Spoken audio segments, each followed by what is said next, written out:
자, 우리 옆에 있는 분들 보면서 우리 한번 격려했으면 좋겠습니다. 한 주간도 수고 많았습니다. 예, 날씨도 많이 덥고요. 예, 힘내시고. 자, 이제 우리 데살로니가가 얼마 안 남았습니다. 오늘 하고 다음 주까지 하면은 다 이제 끝날 것 같아요.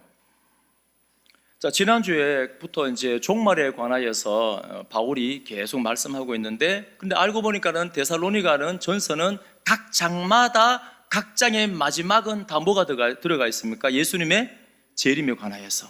그 많은 사람들이 이 데살로니가 교회는 굉장히 믿음이 좋고 칭찬받는 교회인데, 이 데살로니가 교회 성도들은 참 성장도 했고 믿음도 좋지만은 이 죽음 이후에 대해서 많이 궁금한 겁니다. 그래서 바울에게 이 질문을 던졌고, 바울이 그 대답으로 주신 것이 4장부터 말씀입니다. 믿는 사람들이 이제 예수님께서 재림을 하잖아요. 재림을 하면 구름을 타고 천사와 함께 예수님께서 반드시 재림을 하십니다. 강림하시는데, 그때 우리 믿는 사람들은 어떻게 됩니까? 들림받아서 홀연히 나도 모르게 옛 장막을 벗어버리고 예수 그리스도의 부활체로 새로운 장막을 덧입고 하나님과의 그 영광 가운데 들어가서 연합하여서 영원히 살게 될 줄로 믿습니다. 첫 번째는 그거였고, 두 번째는 뭐냐면은, 그러면은 예수님이 재림하기 전에 미리 죽은 사람들은 어떻게 됩니까? 어떻게 됩니까? 미리 죽은 사람은 중간 그 개념이 없다 그랬죠. 뭐 카톨릭은 뭐 연옥이 있다 그러고, 행위로서 또 간다 그러고, 또 여러 여호와 증인들이나 7일 안식교나 이단들은 뭐 수면설도 있고 잠을 잔다 그러고 여러 가지가 있는데, 그렇지 않다 그랬죠. 바울은 뭐라고 말합니까? 우리가 만약에 어떤 일로 인해서 지금 우리 육체의 수명이 다할 때에는 그건 영광입니다. 영광. 옛 장막, 죄로 오염되어진 옛 장막을 벗어버리고 어떻게 됩니까? 바로 예수 그리스도와의 연합으로 들어가는 줄로 믿으시기 바랍니다. 네가 오늘 나와 함께 낙원에 있으리라. 낙원에 있으리라, 그 말이 뭐냐면 그리스도와의 연합 가운데 들어간다는 거예요. 그러니까 제가 똑같다 그랬죠. 지금 여기 계신 우리 성도님들,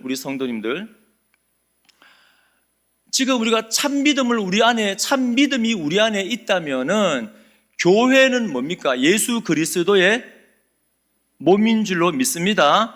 여러분들은 예수님의 몸이에요. 그럼 입이 뭡니까? 우리가 참 믿음을 가지고 있으면은 예수님은 머리시고 우리는 몸으로서 붙어 있고 이미 연합한 줄로 믿으시기 바랍니다. 근데 우리는 자꾸 이게 안 믿어지는 게, 우리는 연약하고 우리는 부족하고 그러다 보니까 내가 지금 그리스도와 연합이 되어져 있다, 이것을 잘 못 믿는 거예요. 그런데 여러분 믿으셔야 됩니다. 우리는 부족하고 또 끊임없이 옛사람의 유혹을 받고 있다 할지라도 우리 안에 있는 이 믿음을 통하여서 우리는 지금도 예수님과 연합이 되어 있습니다. 믿으십시오. 그런데 이 육신의 장막을, 죄로 오염된 장막을 벗어버릴 때에는 곧바로 즉시로 그리스도와의 온전한 연합으로 들어가는 거예요. 그 영광 가운데 들어가는 겁니다. 그러니까 얼마나 행복합니까? 그래서 바울은 지난주 본문에 여러분 서로 위로하십시오. 왜요? 우리 성도에게는 죽음이 없잖아요. 자는 겁니다. 육신의 잠을 말하는 거예요. 그 부활을 예고하고 있는 겁니다. 그래서 끊임없이 변함없이 두려워하지 말고 정인의 제자의 삶을 살아가십시오. 자, 그럼 오늘 본문은 뭐냐면, 그럼 그렇게 주님이 재림하는 것도 알겠고, 이제는 내가 주님 재림 전에 먼저 육신의 장막을 벗는다면은 즉각적으로 주님과의 연합 가운데 들어가는 것도 알겠고, 자, 그런데 오늘 이제 또 본문은 뭐냐면, 그러면은 주님이 언제 오시는가? 주님의 재림은 느긋하게 오시는 게 아니고 재림의 긴박성을 말씀하고 있습니다. 여러분, 주님이 2000년 동안 안 왔는데 언젠간 오겠지가 아니고, 주님의 하루는 사람의 1000년과도 같다. 그러니까 주님은 언제 오실지 모릅니다. 성경은 예수님은 항상 재림의 긴박성에 관하여 말씀합니다. 세상의 마지막 종말에 예수님이 재림합니다. 요 주제하고 또 하나의 주제는 뭐냐면은 그러면 주님의 재림이 가까운 거는 알겠는데 언제 오는가? 언제 오는가?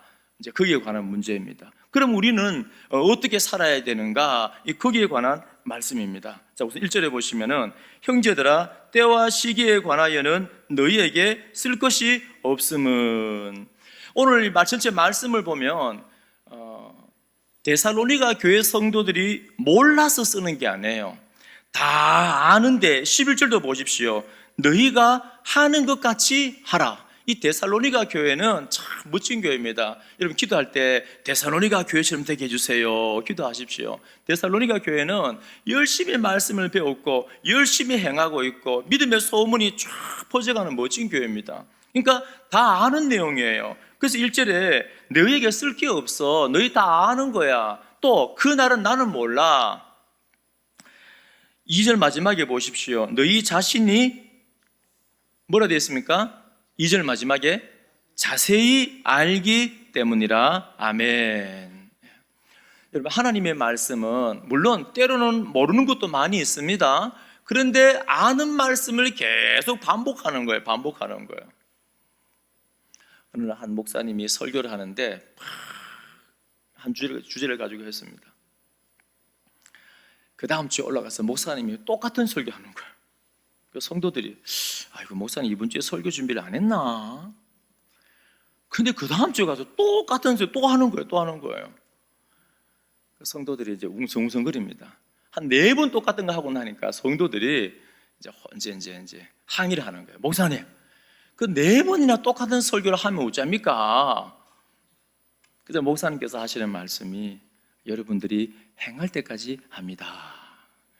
그러니까 우리가 몰라서 지금 바울이 몰라서 하는 게 아니고 그렇다고 데살로니가 교회가 안 행하고 있어서 그런 것도 아니고 잘못되었기 때문에 그런 것도 아니고 저도 마찬가지입니다. 제가 여러분 설교하는데 혹시 여러분 성도님들 모르는 거 있습니까? 다 아는 거고 알았는데 잊어버렸던 거고 대부분 그런 거예요. 모르는 거 없습니다. 다 아는 거예요. 아는 거. 그런데 제가 왜 항상 강단에서 설교하는 거 보면 비슷비슷해요. 다 똑같은 말이지 뭐. 왜 합니까? 뭐냐 하면은 일깨워주기 위해서, 그리고 그 삶을 살아가기 위해서. 그 바울도 똑같은 말인데 다 아는 건데 그렇다고 옛날에 잘못돼서 그 말이 아니에요. 옛날에도 열심히 했는데 다시 깨우쳐서 다시 새롭게 되어서 오늘은 제가 아까 찬양하면서 이렇게 기도하면서 하나님의 하늘의 뜻이 이 땅 가운데 이루어진다. 이게 참 제가 은혜를 지금 계속 받고 있거든요. 교회는 뭐냐면 계속 우리가 개혁이 되어져야 되는 게 하나님의 뜻이 하늘에서 완전하게 이루어진 것처럼 하나님께서 성도를 통하여 말씀을 통하여 이 땅 가운데도 이루어지기를 하나님께서 원하시는 거예요. 그게 개혁 아닙니까?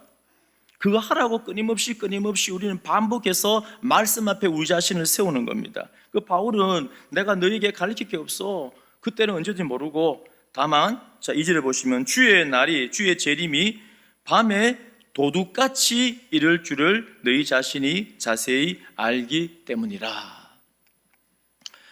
주님은 반드시 재림하는데 긴박성을 가지고 있어요. 근데 하나의 특징이 뭐냐면은 불확실성을 갖고 있습니다. 주님이 그냥 정확하게 몇 년도, 몇 월, 며칠, 몇 시에 내가 재림할게. 아이고, 막 이러면 얼마나 좋습니까? 막 이단들 그 거짓말이지만 이단들처럼 하나님께서 만약에 정확하게 재림 시간을 가르치면 얼마나 좋습니까? 이 땅 가운데 대충 살다가 이렇게도 살아보고 인생이 짧잖아요. 하고 싶은 거 많지 않습니까? 이것도 하고 싶고 저것도 하고 싶고 이제 주님 오실 날 한 달 놔두고 와서 회개하고 막 이러면 얼마나 좋습니까? 당연히 그러면 안 되죠. 열매가 없죠. 근데 주님은 그 때를 말씀하지 않습니다. 마태복음 24장 36절에 보면 그러나 그 날과 그 때는 아무도 모르나니 하늘의 천사들도 아들도 모르고 오직 아버지만 아시느니라. 아무도 모른다는 거예요. 그러면 이 불확실성, 주님의 재림이 긴박한 건 이제 알겠습니다. 그런데 이 불확실성은 어떤 의미를 갖고 있는가? 이 2가지 중요한 의미를 갖고 있습니다. 아이고, 주님 날짜를 가르쳐 주면 좋을 건데 안 가르쳐 주는 2가지 이유가 있습니다. 첫 번째가 뭐냐면 3절 보십시오. 그들이 평안하다, 안전하다 할 그때에 임신한 여자에게 해산의 고통이 이름과 같이 멸망이 갑자기 그들에게 이르리니 결코 피하지 못하리라. 멸망이 갑자기 그들에게 임한다. 이 그들이 누굴까요? 그들이 예수님이 불확실성, 갑자기 도둑처럼 확 갑자기 준비가 안 되는데 와버려요. 그러면 그들은 멸망을 당하는데 결코 피하지 못하리라. 이 그들이 누굽니까? 이 그들이 누구냐 하면은 요한계시록, 요즘 묵상하잖아요. 요한계시록 말씀에 의하면은 땅에 속한 자, 어둠에 속한 자, 그러니까 그 사람들이, 어둠에 속한 자들이 이 심판을 결코 피할 수 없도록 도둑처럼 갑자기 오신다는 겁니다. 자, 첫 번째 이유, 주님이 왜 재림을 갑자기 하시는가? 바로 땅에 속한 자들을 심판하기 위하여서. 두 번째 이유는 뭡니까?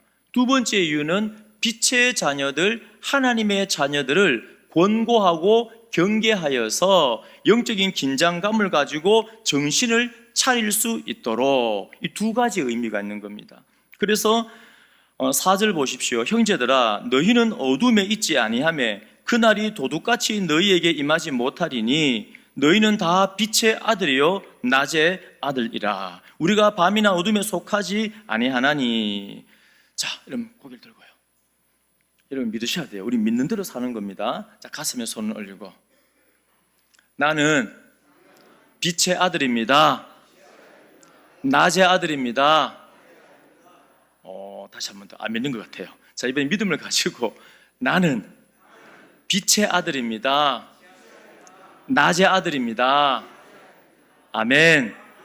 예. 우리는 믿는 대로 되는 겁니다. 근데 우리가 왜 자꾸 못 믿냐 하면, 저도 그럴 때 있어요. 아이고, 하나님, 내 같은 게 뭐라고, 이 못난 사람이 뭘 개혁한다고 다른 사람 시키고 나는 막 안 합니다. 나는 그냥 조용히 쥐죽은 듯이 설교만 할게요. 아이고, 하나님. 그러니까 우리가 왜 자꾸 믿음이 없냐 하면은 누구를 봐요? 끊임없이 연약한 자기 자신을 보는 거예요. 이 목사라 하는 게 아이고야 수준이 이것밖에 안 되나. 제가 가끔씩 제 자신을 보면 딱해요. 이래갖고 목사를 하겠나, 목회를 하겠나, 이렇게 부족해서 하나님이 뭐라 하실까. 자, 그런데요, 저 보세요. 저만 그런 거 아니죠? 다 비슷하죠? 나는 이게 장로 돼. 그렇죠? 자, 보세요. 이번 수요일 날 우리 철로 역정할 때 종을 배웠잖아요. 누가 갑니까? 누가 순례길을 누굴 만났어요? 작은 믿음. 이 작은 믿음이 가다가 강도를 만났어요. 이 강도 떼들이 확 와서 막 모든 걸 다 훔쳐가요. 그러면 작은 믿음 막 얻어 터져요. 믿음이 작으니까 막 얻어 터지고 다 뺏겨요. 다 뺏기는데 한 가지를 안 뺏겨요. 그게 뭔지 압니까? 보석을 안 뺏겨요. 그렇다고 막 깊이 꽁꽁 숨겨둔 것도 아닌데 이 강도들이 못 훔쳐갔어요. 그게 뭐냐면은, 그 보물이 뭐냐면은 믿음이에요. 믿음. 작은 믿음. 뭐냐면, 우리 속에 아무리 작은 믿음이 있다 할지라도 그 믿음은 내가 가진 겁니까? 하나님이 주신 겁니까? 여러분 믿으셔야 돼요. 여러분 믿음이라는 게, 여러분 하나님이 우리에게 믿음 안 주시면요, 이 자리에 여러분 앉아 있겠습니까? 안 앉아 있어요. 하나님이 우리에게 믿음을 안 주시면 우리는 예배를 못 드립니다. 기도를 못 합니다. 구원의 감격 가운데 못 살아요. 그러니까 하나님이 아무리 작은 믿음일지라도, 자, 이게 왜 중요하냐면은, 내 스스로 가진 거는 여러분 어때요? 자, 여러분 이 땅에 살면서 여러분 스스로 노력해서 꽉 붙잡은 거는 있을 때도 있고 없을 때도 있어요.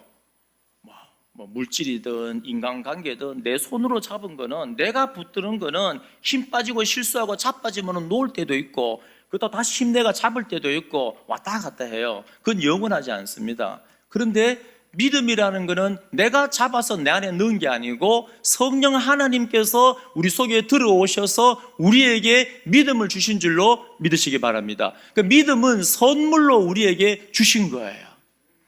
그러니까 바울은 뭐라고 말합니까? 이 믿음을 가져갈 자가, 이 하나님의 사랑에서 끊을 자가 이 세상에 있습니까? 없습니까? 없어요. 이 사탄 마귀가 영적인 강도잖아요. 이 영적인 강도가 우리에게 쳐들어와서 우리를 막 괴롭힐 수 있어요.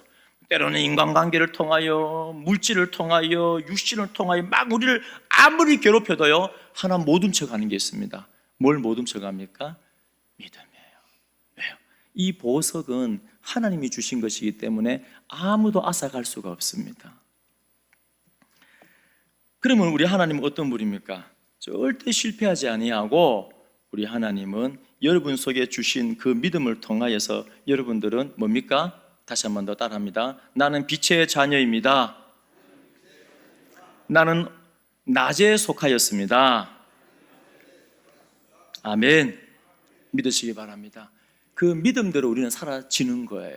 자, 다시 한번 이제 정리를 하면요, 주님이 도둑같이 임합니다. 이 불확실성, 확실하게 임하면 좋은데 이유가 뭐냐? 두 가지라고 했죠. 첫 번째는 뭡니까? 어둠에 속한 자를 심판하기 위하여서. 두 번째, 낮에 속한 자를 경계하고 권고하기 위하여서. 자, 우리 요한계시록 요즘에 말씀을 묵상하니까 16장 한번 펼쳐보십시오. 요한계시록 16장 주보에 나와 있는 대로 계속 묵상하고 계시죠?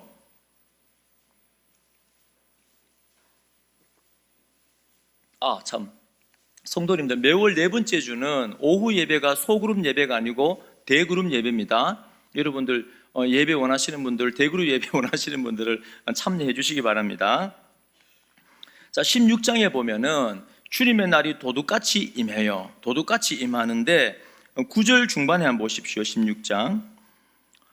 이제 여러분 이 과정이 뭐냐면은 하나님이 이제 세상을 심판하는데 7인 뺄 때마다 7 나팔 불 때마다 7 대접을 쏟을 때마다, 그러니까 7이라는 숫자가 요한계시록에는 완전수잖아요. 3도 완전수입니다. 그러면 7과 3이 함께 있으니까 하나님의 이 심판은 공의로운 완전한 심판이 되는 겁니다. 그런데 이 심판이 과거에는 무서웠는데 이번에 말씀을 묵상하면서 여러분들이 저한테 고백을 해요. 목사님, 이 요한계시록 말씀을 통하여 얼마나 위로받는지 모르겠습니다. 왜요? 이 심판은 어둠에 속한 자들의 심판이에요. 그리고 구원받은 자들의 기도의 응답으로서 심판입니다. 이 신원하여 주시는 분, 하나님은 보복하시는 분이잖아요. 그래서 성도들의 이 기도, 성도들의 눈물과 피에 대한 그 기도를 듣고 응답으로서 7인, 7나팔, 7대접을 쏟으시고 심판하는 겁니다. 그래서 주님이 갑자기 오신다는 게 9절 중반에처럼 이렇게 재앙 가운데서도 회개를 못하고 하나님의 이름을 비방하며 또 회개하지 아니하고 주께 영광을 돌리지 아니하더라. 11절에도요 하반절에 보면 하늘의 하나님을 비방하고 그들의 행위를 회개하지 아니하더라. 21절에도 중반에 보면 이 우박이 내리는데 무게가 1달란트래요. 이 바벨론의 1달란트는 뭐냐면은 60kg입니다. 60kg. 여러분, 요만한 우박이 떨어져도 사람 큰일 나잖아요. 사망사고 나는데 60kg 우박이 떨어진다고 하면 상상해 보십시오. 이 땅에 나만 아는 게 있겠습니까? 이 전멸이 전멸. 그런데도 뭐합니까? 사람 어둠에 속한 자들은 하나님을 비방하니 회개를 못하는 거예요. 그래서 뭐냐면 주님이 15절 보십시오. 보라, 내가 도둑같이 오리니. 주님이 도둑같이 갑자기 불확실성 가운데 오는 이유가 뭐냐면은 첫 번째는 어둠에 속한 자들이 회개하지 못하고 심판하기 위해서. 자, 두 번째는 뭐냐면 누구든지 15절에 보면 자, 보라 내가 도둑같이 오리니 누구든지, 이 누구든지는 누굽니까? 믿는 성도님들 모두를 말합니다. 깨어 자기 옷을 지켜 벌거벗고 다니지 아니하며 자기의 부끄러움을 보이지 아니하는 자는 복이 있도다. 아멘. 도둑같이 오는 이유가 뭐냐면은 옷을 준비하라는 거예요. 자, 주님이 재림했는데 어린 양 예수 신랑이 오셨는데 신부가 옷을 안 입고 있어요. 벌거벗고 있어요. 이거 뭡니까? 굉장히 수치스러운 거죠. 이 고대의 형벌을 보면은 이런 형벌이 있습니다. 말을 태워서 옷을 다 벗겨서 그냥 그 마을 한 바퀴 돌게 만드는 거예요. 그 마을 사람들이 보고 막 비웃고 돌 던지고 하잖아요. 얼마나 부끄러워요. 그 옷을 다 벗었다는 것은 수치를 받는다는 겁니다. 그럼 주님이 재림하는데 우리가 옷을 안 입고 있으면, 이 신부가 옷을 안 입고 있으면 어떻게 되겠습니까? 그래서 옷을 잘 입고 있는 사람은, 벌거벗지 아니하는 사람은 복이 있다. 그 옷이 뭡니까? 옷이 여러 가지 의미가 있지만은 요한계시록에서 이 옷이 뭡니까? 성도들의 행위죠, 행위. 어떤 행위를 말합니까?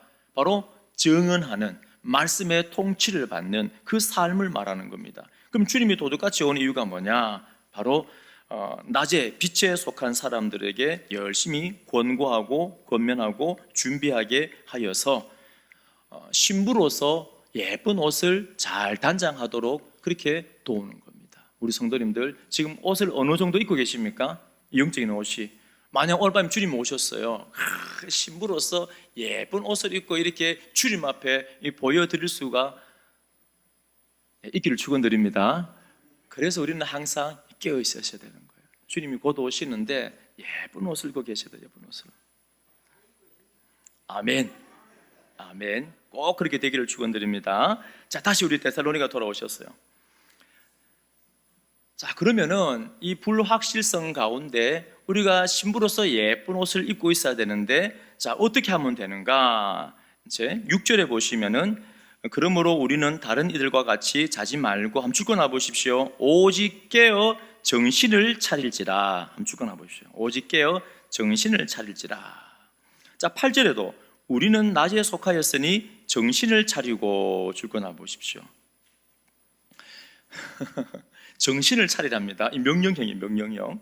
저도 정신을 차려야 돼요. 이 정신 차리다라는 말이 무슨 말이냐면, 이 직역을 그대로 하면은 술 취하지 말라는 거예요. 술 취하지 말라. 이 당시에는 워낙 로마가, 또 데살로니가가 굉장히 경제적으로 발달한 도시고, 로마가 많은 전쟁 가운데 노예들도 많이 데리고 왔고, 로마인들 일을 안 해. 그러니까 뭐합니까? 이 술 취한 사람, 낮에도 술 취한 사람이 많은 거예요. 자, 술을 취하게 되면 어떤 문제가 생기냐면은 모호합니다. 낮인지 밤인지, 이게 의로운지 의롭지 않은지, 하나님의 뜻인지 아닌지, 이 술에 취했다는 게 그게 찌들었다는 게 뭐냐면은 명료하지 않는 거예요. 모호한 겁니다. 근데 술 취하지 말고 정신을 차리라는 말이 무슨 말이냐면은 명료하라는 말이에요. 거룩, 구분. 여러분, 하나님의 뜻은 간단합니다. 복잡하지 않아요. 왜냐하면 초등학교가 나오지 않으셔도, 학교 문턱에 가지 않으셔도 성령의 감동으로 말씀의 깊은 것을 깨닫게 되는 거예요. 복음은 어렵지 않습니다. 복음은 절대 어렵지 않아요. 그래서 복음은 명료합니다. 선명한 거예요. 그런데 우리가 자꾸 예수 믿게 되면, 물론 사단 마귀가 힘들게 하지만, 그러나 예수 믿는 사람들은 삶이 간단해요. 명료합니다. 예배 드리면 돼요. 순종하면 됩니다. 우리 연세 많으신 분들은 열심히 다음 세대 위해 기도해 주시고, 등 한번 도탁거려 주고, 그럼 우리 젊은 사람이 힘나잖아요. 또 젊은 분들 열심히 일하고, 또 더 젊은 분들은 열심히 배우고, 주의 말씀에 그냥 순종하면 돼요. 간단합니다.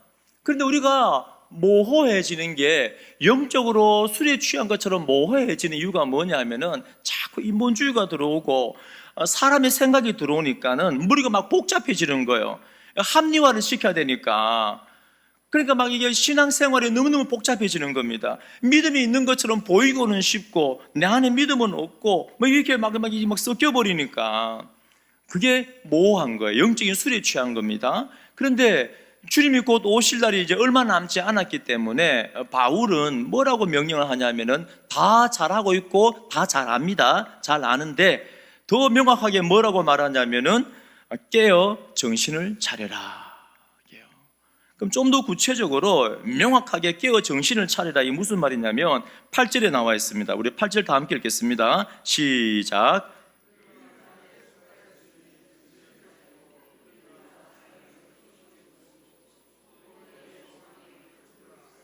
아멘.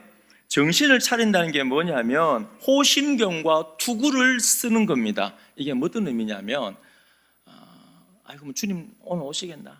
다음에 오겠지. 2000년 동안 안 왔는데 오시겠나? 그리고 영적인 게으름 가운데 전쟁을 포기하고 그렇게 살지 말라는 거예요. 정신을 차리라는 게 뭐냐면 호심경과 투구를 써라.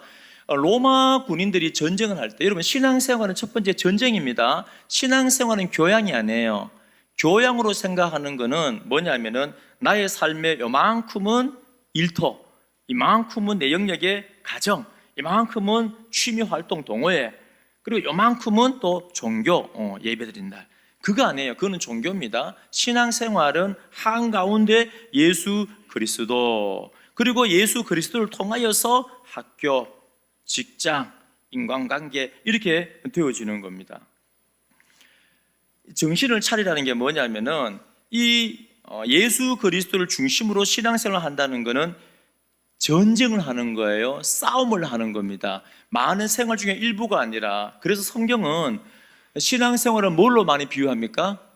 전쟁으로, 싸움으로 비유하는 겁니다. 여러분 전쟁하는데 혹시 그거 쳐들어오겠나? 그거 북한이 쳐들어오겠나? 북한 핵 많이 만들었네. 설마 우리한테 북한 핵 가지고 협박하겠나? 이렇게 뭐냐 하면은 잠을 자고 있으면 안 돼요. 북한이 핵을 가지고 위협을 할 때는 어떻게 하면 됩니까? 이걸 어떻게 막을까? 고민을 해야 되죠. 어떻게 이걸 방어를 해야 되는가? 생각을 해야 되죠. 그러니까 뭐냐면은 지금 신앙생활은 전쟁 가운데 있고 사탄 마귀는 우는 사자처럼 누구를 잡아먹을까? 누가 지금 시험에 들었나? 누가 지금 흔들리고 있나? 두리번거리고 있는데 설마 사탄이 오겠나? 이러면 이미 패한 거란 말이에요. 신앙생활은 뭡니까? 영적인 전쟁이다. 전쟁은 목숨을 거는 거예요. 그 로마 군인들은 우리나라는 갑옷이 팔도 있고 막 길잖아요. 근데 로마는 갑옷이 어디만 있습니까?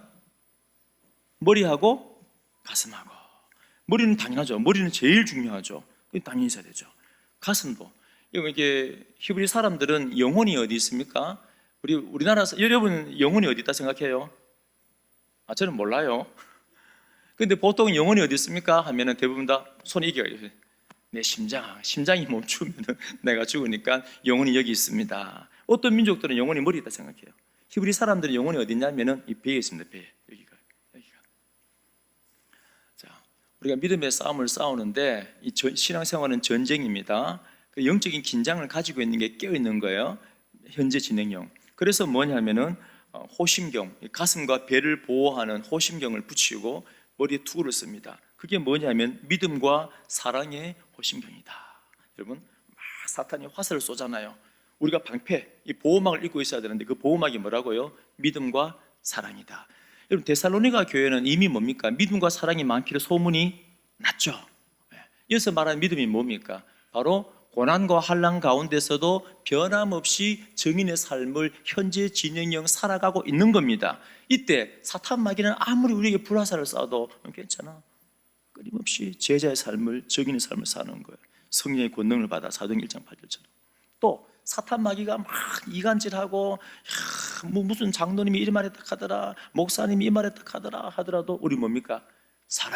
사랑이 우리 호신경이에요. 형제 사랑. 우리 저번에 4장 1절부터 12절까지 설교때 제가 들었잖아요. 세 번째가 종말을 사랑할 때 자세가 뭡니까? 형제 사랑. 그래서 우리의 방어구가 뭐냐면은 믿음과 사랑입니다. 이 가슴을 보호하는 거예요. 또 구원의 소망, 확신이 뭡니까? 이 투구입니다. 이걸 쓰고 현재 전쟁하고 있는 상황이 뭡니까? 영적으로 깨어있는 상태고, 이 상황에 있을 때 언제든지 주님이 오실 때 우리는 당황하지 않습니다. 왜 주님 이제 왔습니까? 내가 얼마나 기다렸는데, 내가 이 전쟁을 하면서 얼마나 기다렸는데 왜 이제 왔습니까? 하고 주님 품에 팍 안기는 거예요. 그런 우리 모든 성도님들 되시기를 축원드립니다. 네, 하나만 더 하고 마칠게요. 이게 바로 정신을 차리는 거예요. 갑옷 입고 싸우고 있는 현재 진행형.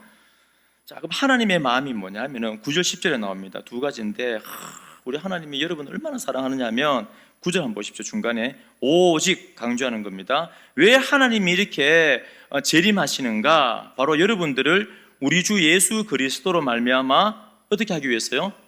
구원을 받게 하심이라. 아멘. 하나님이 이렇게 재림하시는 이유가 뭐냐 하면은 바로 여러분들이 구원받게 하려고. 자, 두 번째는 10절 중반부터 깨어있든지 자든지 자기와 함께 살게 하려 하셨느니라. 아멘. 하나님이 여러분 너무 사랑해서 바로 여러분들과 함께 연합하고 여러분들과 함께 영원히 살기 위하여서, 이게 하나님의 마음입니다. 그러니까 예수님의 재림 강림은 바로 여러분들의, 우리의 성도의 위로가 되는 거예요. 주님이 얼마나 우리를 사랑했으면은 우리를 구원하기 원하시고, 그래서 우리와 함께 살기를 원하실까?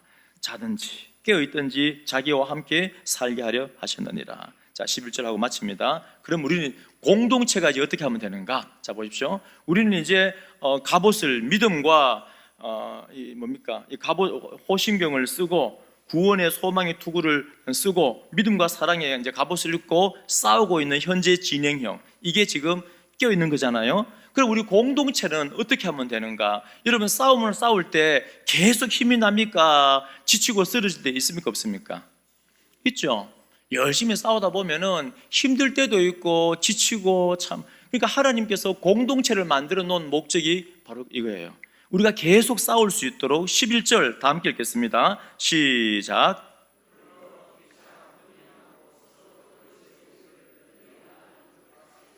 아멘. 지금 데살로니가 교회는 잘하고 있습니다. 잘하고 있는데 계속 하라는 거예요. 우리 성도님들도 잘하고 계십니다. 계속 하라는 거예요. 뭘 하라냐면은 피차 권면하고 서로 덕을 세우기를, 이걸 한마디로 말하면은 목양하라는 겁니다. 목양. 요한복음 21장에 보면 너나 사랑해, 사랑합니다. 내 어린 양 먹여, 내 어린 양 쳐. 목양하는 거예요. 목양. 다시 말해서 우리가 이 믿음의 싸움에서 때로는 화살 한 방 맞을 수도 있어요. 때로는 사단에 의해서 넘어질 때도 있습니다. 실족할 때도 있어요. 그렇지만 우리 성도들이 어떻게 빛에 속한 자로서 깨어서 계속 믿음의 싸움을 싸우냐면은 서로 목양하는 걸 통하여 목양. 피차 권면한다는 게 뭐냐면 권면은 말로써. 그러니까 우리의 말을 가지고 어떻게 합니까? 위로하는 겁니다. 말을 가지고 격려하는 거예요. 때로는 말을 가지고 경계를 하는 거예요. 여러분, 하나님께서 우리에게 주신 이 말을 가지고 요한계시록에 보면요, 사탄은 어떻게 합니까? 요한계시록 16장 13절에 보면 또 내가 보매 개구리 같은 새 더러운 영이 용의 입, 짐승의 입, 거짓 선지자의 입에서 나오니 그들은 귀신의 영이라. 그러니까 어둠에 속한 자는 뭐냐면 이 개구리 같은 더러운 영인데 용, 짐승, 거짓 선지자의 뭐를 통하여서, 입을 통하여서 귀신의 영이 나오잖아요.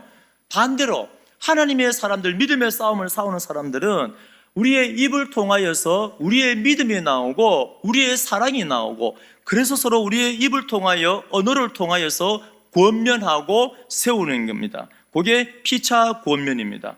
그리고 서로 덕을 세운다. 이 덕을 세운다는 게 뭐냐면 집을 짓는다는 거예요. 여러분, 교회, 주님의 성전을 짓는 거예요. 그래서 서로 목양하면서 위로해주고 격려해주고 하나가 되어서, 여러분, 가다가 좀 넘어져도 괜찮아요.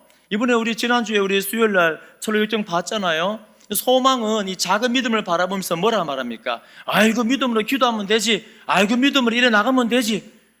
근데 크리스찬이 뭘 합니다? 그렇게 말하면 안 돼요. 왜요?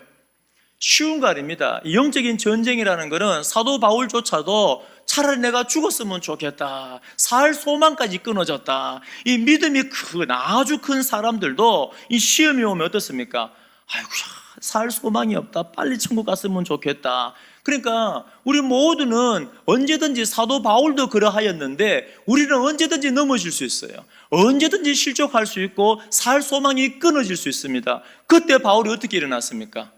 동역자들을 통하여서, 믿음의 사람들을 통하여서 격려하고 세우고 집을 짓는 거예요. 성전을 짓는 거예요. 자, 예화하고 마치겠습니다.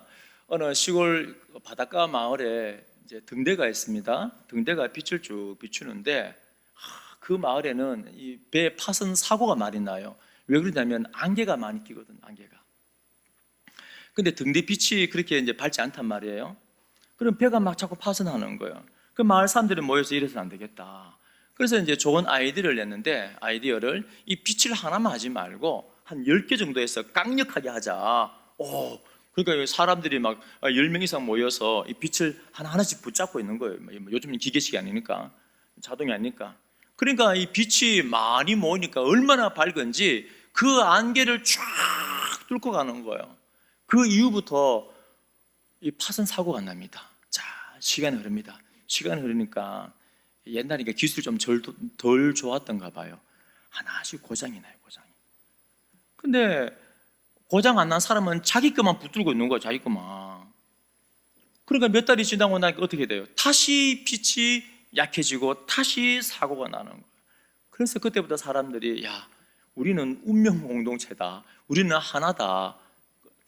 옆에 사람이 고장 나면요, 괜찮은 사람이 가서 도와주고, 옆에 사람이 아프면은 쉬라 그러고, 권면하고 힘내라 그러고, 그래서 서로 권면하고 위로하니까요, 이 빛이 다 몽땅 비치는 거예요. 그러니까 빛이 어둠을 뚫고 안개를 뚫고 쫙 비치니까 그때부터는 그 해변 마을에는 사고가 나지 않았어요. 저는 우리 교회가 이 세상의 등대가 되기를 축원드립니다. 이 어두운 세상 가운데 우리 각자 지금 열심히 싸우는 분도 있고 힘든 분도 있는데 서로 권면하고 하나가 되어서 예수 그리스도의 빛을 이 고령 땅 가운데 환하게 비치는 우리 교회가 되어지기를 축원드립니다. 그때 우리 주님이 오셨을 때 우리 함께 칭찬받았으면 좋겠습니다. 다 함께 일어나서 그날이 도적같이 우리 박수 치면서 찬양 드리겠습니다.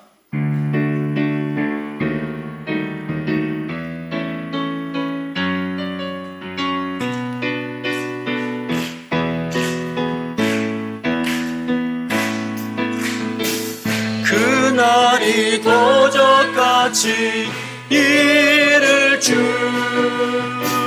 너희는 모르느냐. 늘 깨어 있으라 잠들지 말아라 주님과 동행하라. 아멘. 항상 기뻐하라 쉬지 말고 기도하라 범사에 감사하라. 이런 예수 안에서 너희에게 향하신 하나님 뜻이니라. 평강의 하나님이